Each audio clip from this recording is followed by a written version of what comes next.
The doll. Mr. Brown lived in England. He lived in a town, and his small house had a garden.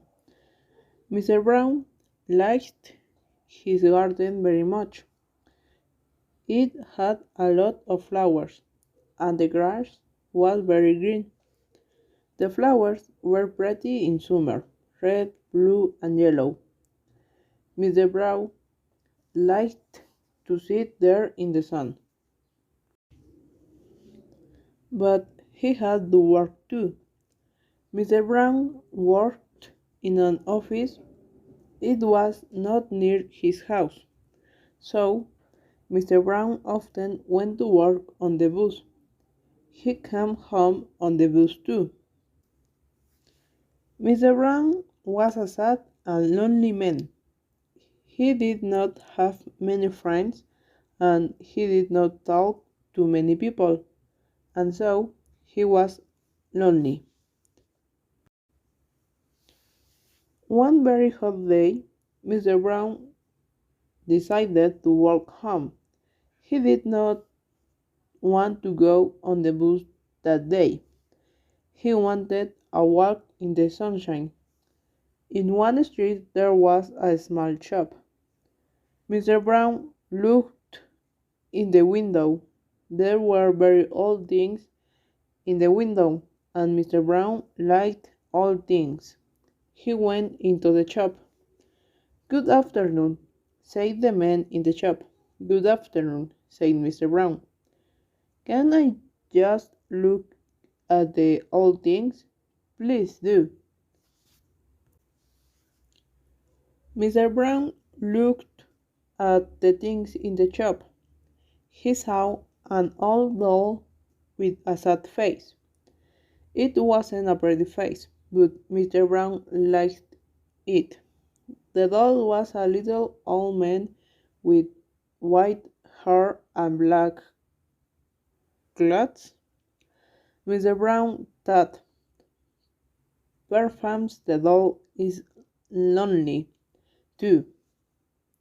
He asked, "What do you want for this old doll?" The man thought. £1, he said. Mr. Brown wanted the doll. Why? He didn't know, but he wanted it. £1 is a lot of money for an old doll, but Mr. Brown paid it. He went out with the doll in his hand. He looked at this face. "Is it smiling?" he wondered. "No," he decided. "It's only a doll," he said to it. "I'm going to take you home." The doll didn't answer. It was only a doll. So why did Mr. Brown speak to it? Because he was lonely. He put it in his case with all his papers from the office. Mr. Brown was tired, and so he got on the bus. The man came to take Mr. Brown's money, and Mr. Brown paid him 10 pence. Suddenly there was a voice in the bus. "Go away," said the voice. "You, you silly man, go away." All the people on the bus looked at Mr. Brown. Did he speak? They wondered. The busman was angry with Mr. Brown. Why did he say that? He wondered.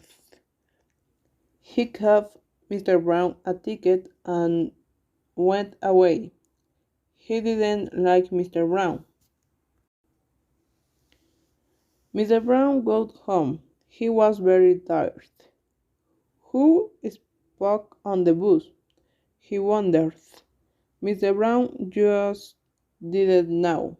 He took the doll out of his case and looked at it.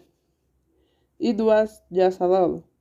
It wasn't very pretty, but it smiled. Mr. Brown put it on the table and had his dinner. Mr. Brown wasn't very hungry, and so he only ate some bread and cheese. Then he went to bed and slept. He forgot the doll. It was on the table. Morning came and the sun came into the room. Mr. Brown opened his eyes. There was a thing on his bed. What is it? He wondered. He looked and he saw the doll. It was on his bed, but I left it on the table. It cannot walk, it's only a doll. Mr. Brown didn't understand it. It was very strange. Mr. Brown went to the front door. Are there any letters for me? He wondered. Yes, there were three with his name and address. But what was this? The letters were already open, but who had opened them? Mr. Brown didn't know. Mr. Brown ate his breakfast, then he went to the bus stop and waited. The red bus came and stopped. Mr. Brown got on with his case and sat down. The bus was full of people and one old lady didn't have a seat. She stood in the bus and her face was tears.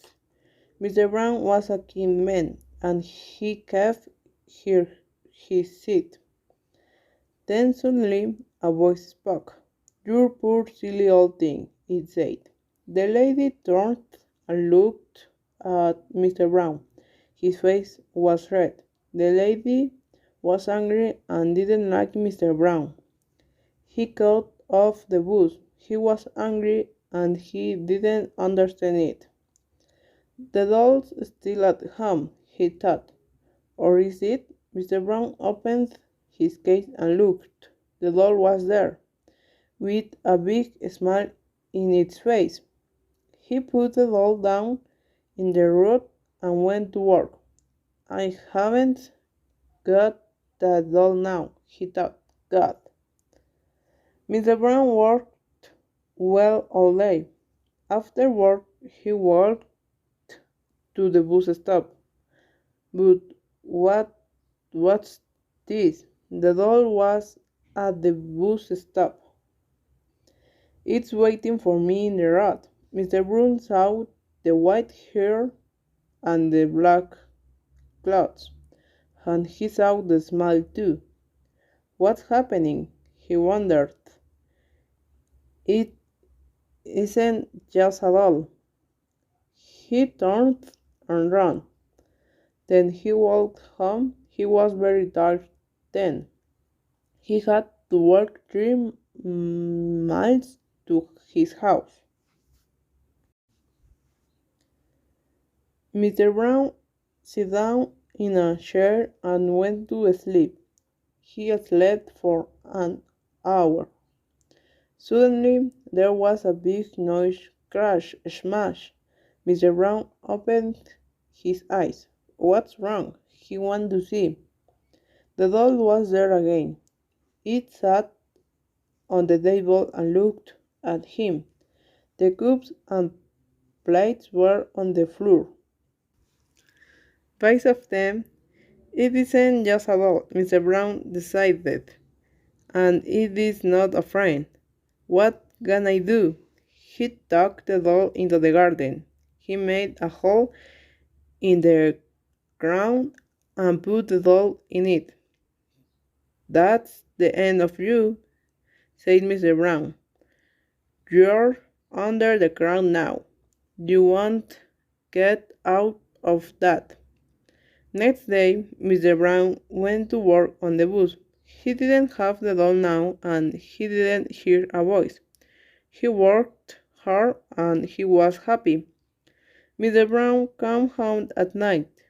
He was happy in his quiet house. He watched television. This is good, he thought. At 10 o'clock he went to bed. The house was dark and quiet, but there was a sudden noise at the night. Mr. Brown sat up and in bed. He was cold and afraid. What was the noise? That noise. The noise was at the back door. Mr. Brown was afraid, but he opened the door. It was the doll again. It was dirty from the ground, but it looked at Mr. Brown and smiled. It was a nasty smile, and Mr. Brown was frightened. He looked at the doll and said, "Go away, please go away." But the doll didn't speak. It just smiled again. So Mr. Brown was very angry. He took the doll and went into the garden. He got some wood and he made a fire and lit it with matches, but he put the doll on the fire. "Now die," said Mr. Brown. "This will be the end of you," and Mr. Brown smiled. The fire was hot and red. The fire grew bigger, a lot bigger. Suddenly, there was a cry and people ran out of their house. "What's wrong?" "There's a big fire in Mr. Brown's garden," they said. And there was a big fire. There was a body in it, Mr. Brown's body. On the grass, there was a doll with a white hair and black clothes. It wasn't really doll, but there was a smile on its face.